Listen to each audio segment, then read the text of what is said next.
The Lighthouse Game. The night began with laughter. A half-circle of flashlights cast their weak beams across the floor of Leah's attic bedroom, where four friends sat surrounded by sleeping bags, popcorn bowls, and the restless energy that only came with a late-night sleepover. Okay, Leah said, trying not to laugh herself. You guys ready? My cousin told me about this game, Calling Ghosts. It's supposed to work better if you do it after midnight. Her friend Max snorted. Yeah, because ghosts punch a time card, right? Sorry, can't haunt you until the shift starts. Still, he leaned in with the others as Leah drew a rough circle of salt on the attic floor. Their other friends, Sophie, who was the skeptic, and Jay, who wanted to believe just a little too badly, watched her work. The storm outside helped set the mood. Wind rattled the window panes, and somewhere along the coast, waves pounded against the cliffs. Leah dimmed her flashlight. The attic shrank around them. Okay, you have to say, if there's anyone here, answer us. But don't break the circle. Why not? Sophie asked. Because that's how you let them out. Leah's grin flickered. She wanted to sound playful, but something in her voice hinted she wasn't entirely joking. One by one they chanted, "If there's anyone here, answer us." At first, silence. Only the rain. Then came it. 3 slow knocks, echoing from beneath the attic floor. The circle broke instantly.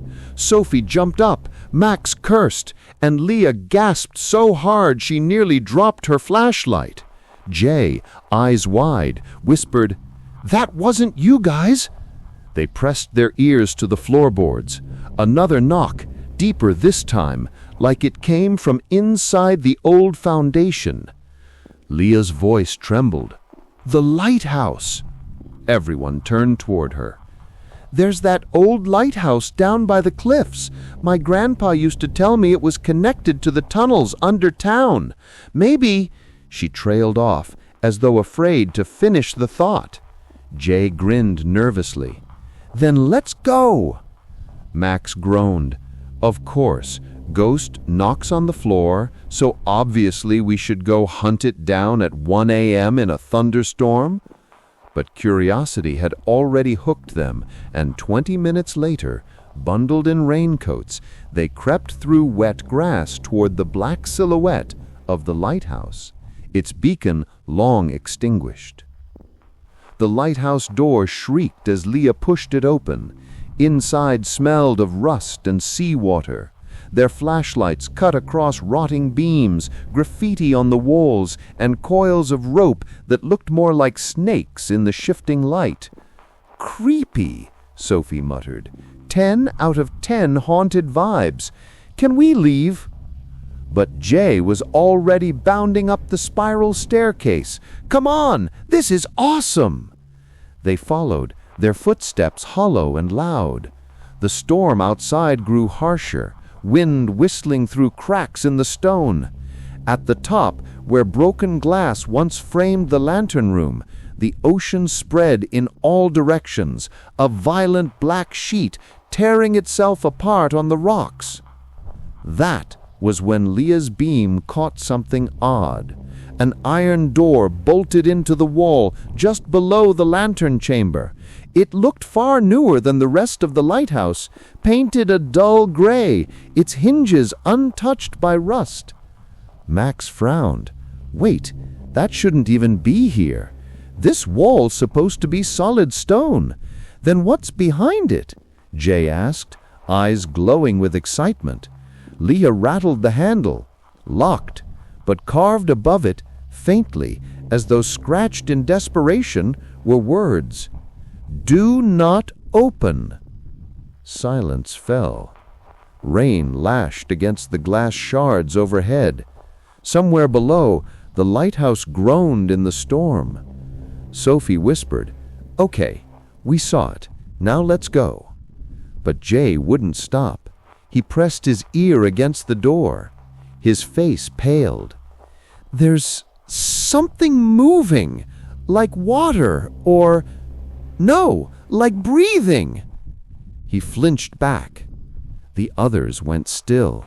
Then it came again, so faint they weren't sure if it was the wind or their own fear. A low, dragging exhale, as though the night itself had taken a breath.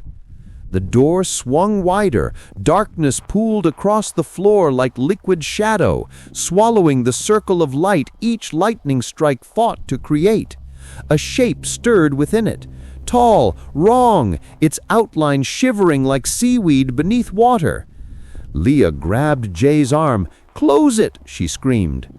But the door slammed on its own, sealing shut with a final metallic clang that echoed down the tower. The breathing stopped. For a long time, there was only the storm.